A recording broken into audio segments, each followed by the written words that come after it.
किसी ने बड़ी कमाल की बात कही है, अगर आपको वह फसल पसंद नहीं जो आप काट रहे हैं तो उन बीजों की चयन कीजिए जो आपको दूसरे पसंद हो रहे हैं।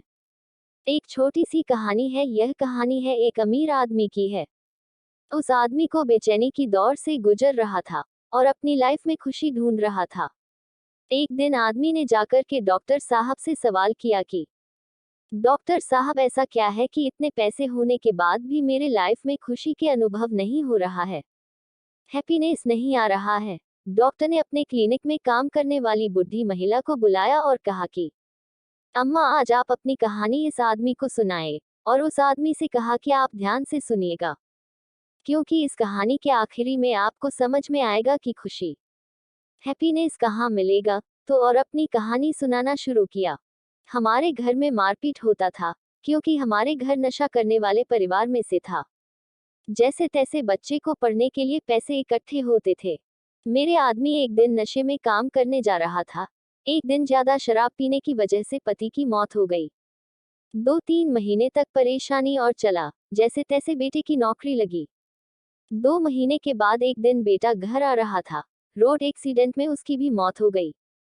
मुझे लगा कि मेरी जिंदगी खत्म हो गई है, मेरे जीने की कोई वजह नहीं बची है। मैं मरने के तरीके ढूंढने लगी, यहाँ तक पहुँच गई थी कि मैं रेल पटरी पर आ गई थी, और उस दिन हमको हिम्मत नहीं हो पाई। फिर वापस लौट कर के घर आ रही थी, तो मेरे पीछे पीछे कुत्ता का एक बच्चा दौड़ाते हुए चलने लगा, और बच्चा चलते चलते मेरे घर के दरवाजे तक आ गया। उस कुत्ता के बच्चे को जब मैं घर के दरवाजे तक देखा तो मुझे लगा कि इसको भूख लगा होगा इसलिए आ रहा है, और बाहर बहुत ठंड था तो उस बच्चे को लेकर के अंदर आ गई। मेरे घर में थोड़ा सा खाना बचा था, तो उसी को दे दिया, थोड़ी देर में खाकर खत्म चट कर दिया।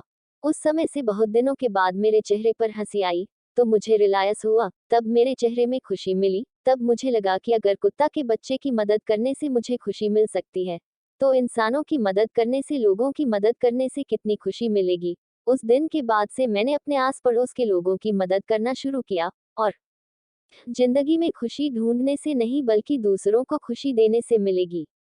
जैसी अम्मा सुना रही थी कहानी, खत्म कर रही ही थी कि उनका आंखों में आंसू आ गए। उस आदमी को समझ में आ गया कि दुनिया में सिर्फ पैसा हैप्पीनेस नहीं दे सकता, खुशी को खरीद नहीं सकते हैं। जब तक आप खुशी शेयर नहीं करेंगे तो आपकी लाइफ में डबल खुशी नहीं आएगा। अगर आप टीचर हैं तो मुस्कुराते हंसते हुए क्लासरूम में जाए। अगर आप किचन वाइफ हैं तो खुशी से खाना बनाए, प्यार बढ़ेगा, खाना खाने वाले को स्वाद भी आएगा। अगर आप प्यार, मोहब्बत, खुशी और चैन का नींद खोज रहे हैं तो प्यार और दया हर आदमी में आ जाए तो खुशी को कोई दूर हटा नहीं सकता। जिंदगी में खुशी का यही एक सीक्रेट है। धन्यवाद। एक लाइक जरूर करिएगा। धन्यवाद।